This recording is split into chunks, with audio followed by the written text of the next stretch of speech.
Hello everyone, I am Ritesh Singh. आपने title तो देख ही लिया होगा, गंगा जल जल्दी ख़राब क्यों नहीं होता। ठीक है ना। क्या रीज़न है इसके पीछे कि गंगा जल ख़राब नहीं होता। जैसे कि हिंदू मैथोलॉजी में हर पर्व में हर रीति रिवाज में हम लोग गंगा जल को यूज़ करते हैं।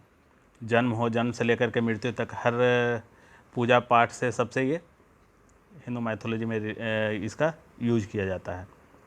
इवन बहुत सारे ऐसे रिवाज होते हैं, जैसे कुंभ का मेला हो गया या कुछ इस तरह से गैदरिंग हो, गंगा स्नान हो गया, ऐसा प्रचलन हिंदू धर्म में या सनातन धर्म में ऐसा माना जाता है। ऐसा क्यों, आखिर क्या रीज़न है इसके पीछे। और ये भी माना जाता है कि गंगा जल जल्दी ख़राब नहीं, किसी भी चीज़ में गंगा जल मिला दो वो शुद्ध हो जाता है।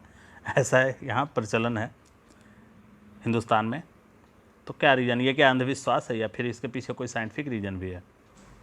चलिए, कुछ तो अंधविश्वास भी होता है, कुछ साइंटिफिक रीज़न भी है। अब देखते हैं कितना ये सही है।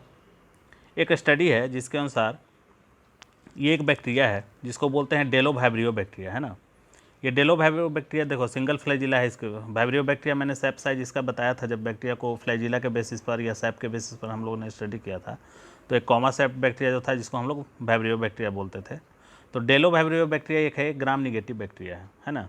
ग्राम निगेटिव बैक्टीरिया जनरली पैथोजेनिक होता है ना, क्योंकि इसके पीछे ऊपर में लिपिड का लेयर पाया जाता है और ये इंडोटॉक्सिन भी प्रोड्यूस करता है। लेकिन ये डेलोवैब्रियो बैक्टीरिया जो है बैक्टीरिया के लिए पैथोजेनिक है। पैथोजेनिक कहने का मतलब ये बैक्टीरिया के लिए ही हार्मफुल है, लीथल है, उसको किल करने का काम करता है।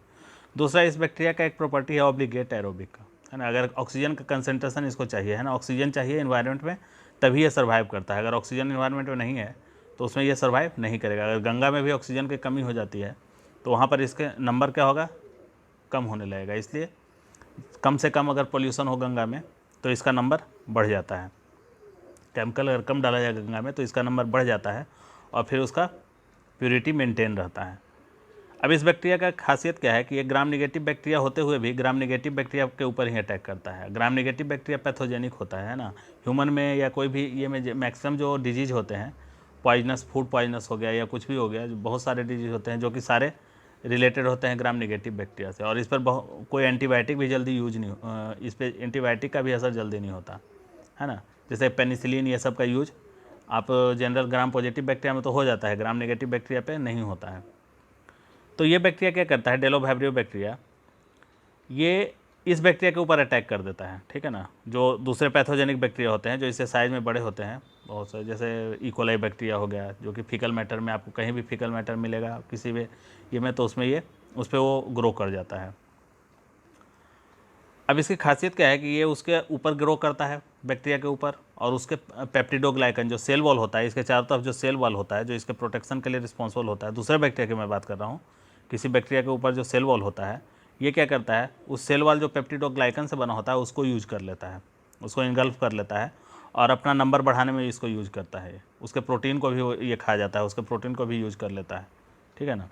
तो इसलिए इसको प्रीडेटर बैक्टीरिया भी बोला जाता है। प्रीडेटर का मतलब जो किसी को किल करके उसको यूज कर ले, इसलिए प्रीडेटर बैक्टीरिया बोलता है। अब डेलोवैब्रियो बैक्टीरिया का ये स्ट्रेन है, डेलोवैब्रियो बैक्टीरियम बैक्टीरिया बैक्टीरियोवोरस, है ना। डेलोवैब्रियो बैक्टीरियोवोरस बैक्टीरिया, ये इसी का एक स्ट्रेन है या स्पेसीज बोल लो, उसी का डेलोवैब्रियो का एक स्ट्रेन है। यही इसी को बिलीव किया जाता है कि यही बैक्टीरिया जो है इसके गंगा के प्योरिटी के लिए रिस्पॉन्सिबल होता है, ठीक है ना, गंगा के प्योरिटी के लिए।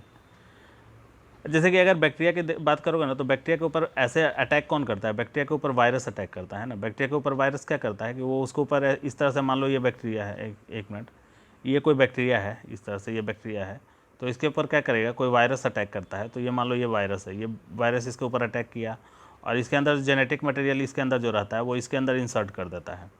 इंसर्ट करने के बाद क्या करता है, ये वायरस का ये क्या करता है, इसके अंदर का जो जेनेटिक मटेरियल है, इसका जो जेनेटिक मटेरियल है, बैक्टीरिया का जेनेटिक मटेरियल है, ये क्या करता है, इसको ब्रेक डाउन कर देता है, इसको किल कर देता है, ख़त्म कर देता है। ये वायरस अगर जेनेटिक मटेरियल है तो या तो इसमें इंसर्ट हो जाएगा, इंसर्ट कर करके कुछ ऐसा एंजाइम रिलीज करता है जो कि इसको ब्रेक कर देता है, ठीक है ना।